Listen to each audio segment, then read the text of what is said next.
¿Cómo olvidar aquella foto de Chávez con Lula, Kirchner, Evo, unidos contra el ALCA en Mar del Plata en 2005?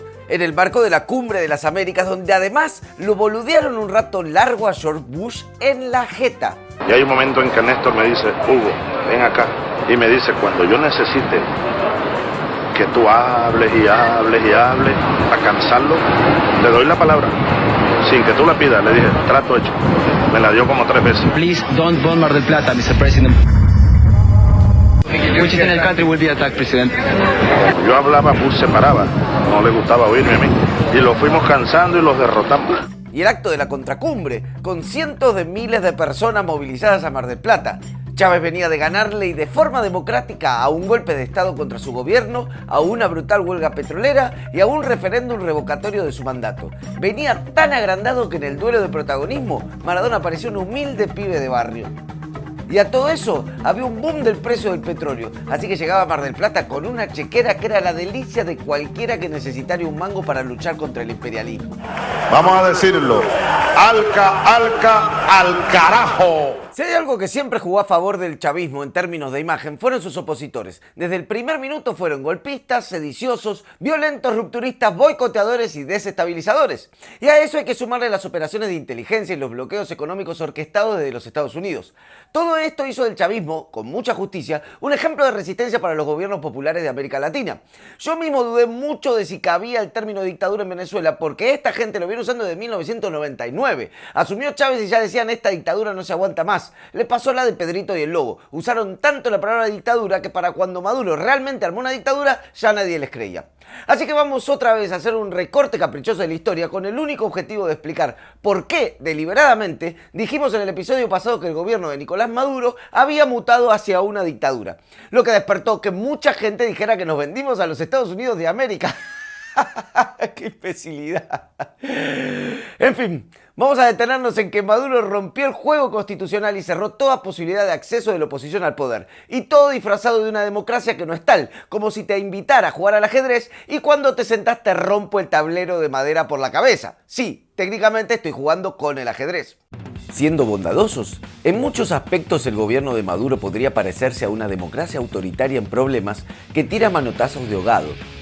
Por ejemplo, los venezolanos pueden protestar, pueden manifestarse, salir a las calles y pedir que se caiga el gobierno.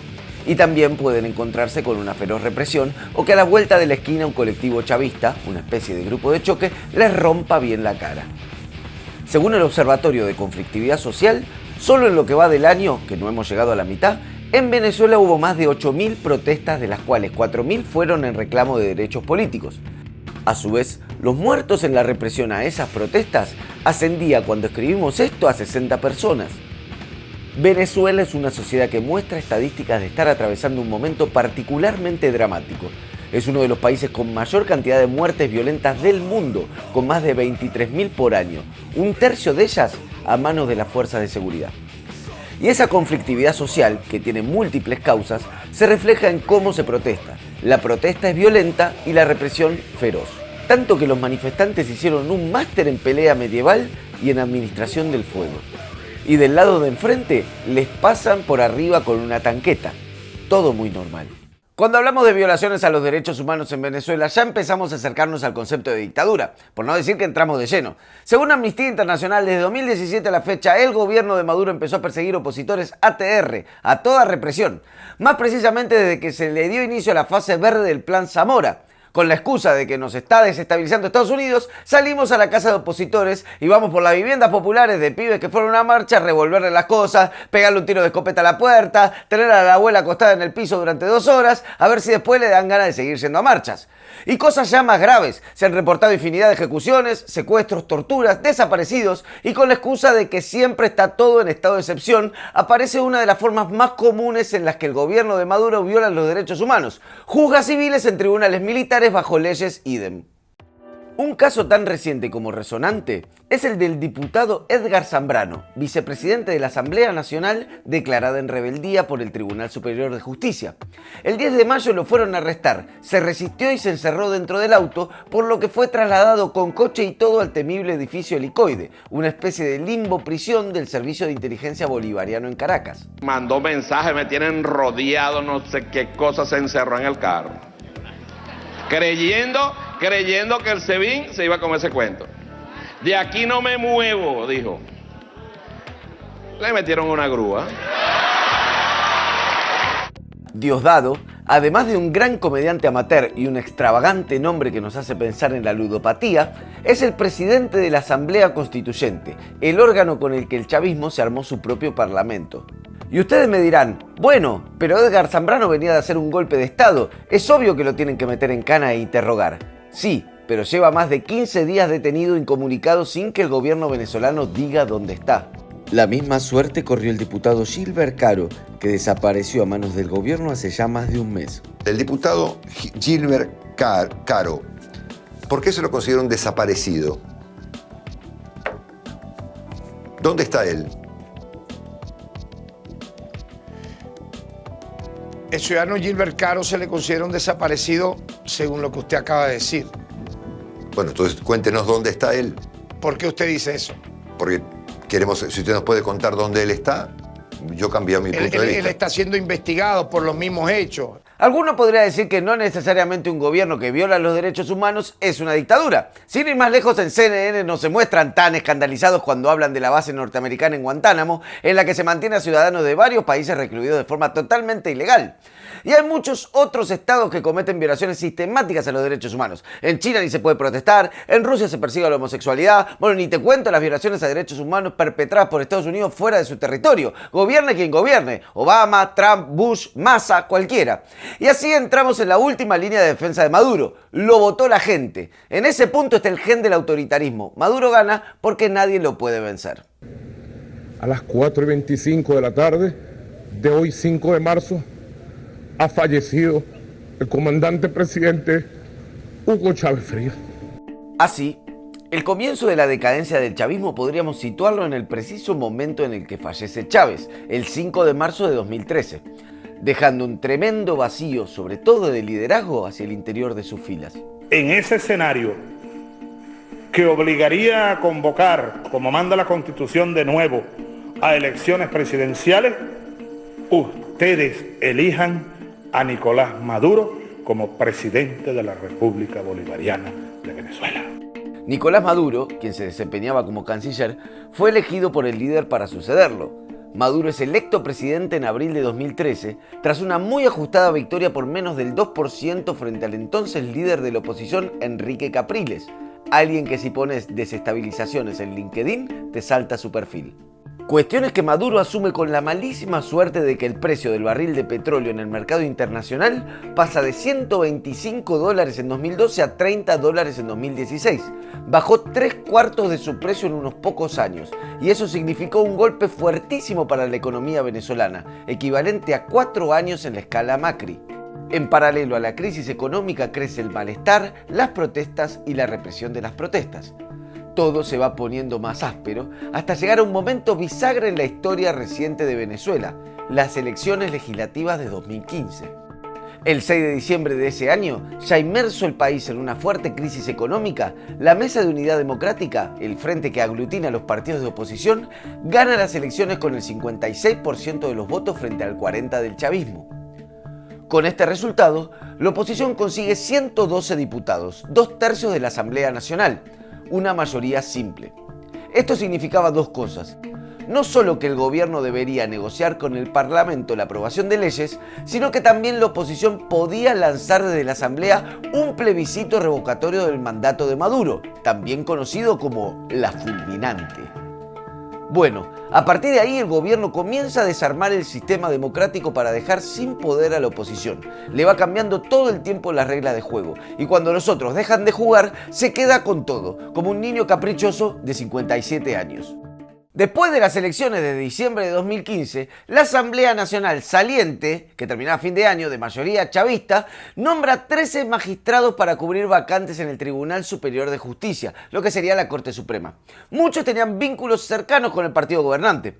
A partir de entonces, el control del máximo tribunal por parte del Poder Ejecutivo fue absoluto. Si Maduro tenía calor, el Tribunal de Justicia transpiraba. Ese nuevo tribunal, al toque roque de asumir, a una semana de las designaciones impugna las elecciones en el estado de Amazonas porque hubo denuncias de compra de votos. Y como anula las elecciones en ese estado, impide que asuman 4 diputados de ahí, 1 chavista y 3 de la oposición. Y como si eso fuera la Conmebol, con esos 3 menos, la oposición pierde la mayoría absoluta en la Asamblea Nacional. Pero como siempre pasa en Venezuela, todo empeoró. El nuevo parlamento decide ignorar la sentencia y juramentar a los 112 diputados opositores, incluyendo a los de Amazonas. El Tribunal Superior de Justicia declara a la Asamblea en desacato y a partir de entonces Venezuela está sin poder legislativo y con un gobierno nacional que controla los poderes ejecutivo y judicial. Chupate esa mandarina, Game of Thrones y sin dragones.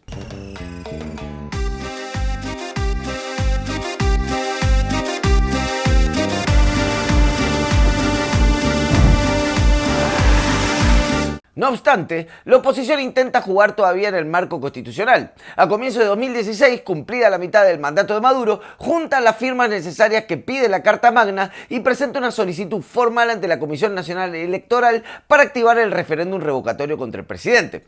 La justicia se toma 6 meses y en octubre le baja el pedido porque dice que había firmas falsificadas.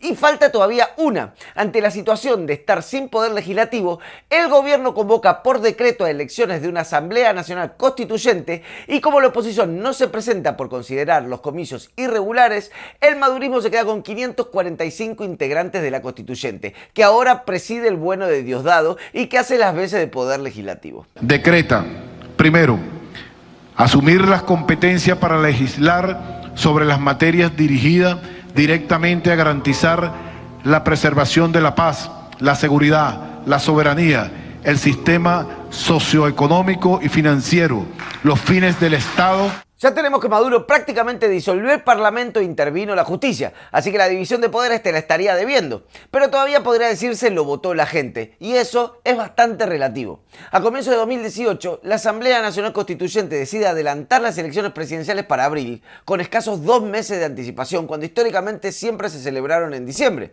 Y a la falta de tiempo a la oposición para organizarse, se le suma la proscripción del Frente Mesa de Unidad Democrática, porque si la hacemos bien.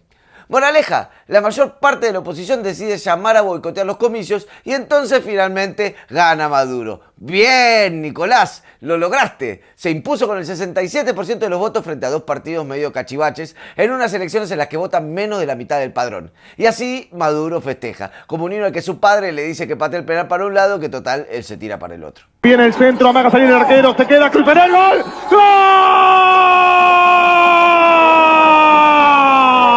Ojo, es interesante pensar una cosa. Si uno proyecta el resultado de esas elecciones, también muestran que al chavismo lo respalda cerca de 1/3 de la población. Es bastante. Por eso más que nunca es necesaria una salida pacífica, dialogada y democrática en Venezuela. Podríamos habernos detenido más en las tremendas cosas que está haciendo el gobierno de Maduro en materia de derechos humanos, o en la economía de Venezuela que directamente está rota y tiene que empezar de nuevo, el bloqueo norteamericano, la boliburguesía, todas cosas que intentaremos profundizar en una parte 3 e incluso 4 de este especial. Igual para eso falta bastante porque antes vamos a meternos un rato con Argentina, que está más lenta que nunca. Pero decidimos hacer este recorte por una razón, para mostrar que más allá de que el chavismo lo acusan de 1000 cosas y muchas falsas, hay un momento en el que el gobierno venezolano rompió las reglas de juego, al cerrar cualquier posibilidad de que gane las elecciones la oposición. Y si no hay forma de sacarte del poder, entonces estás ahí por la fuerza.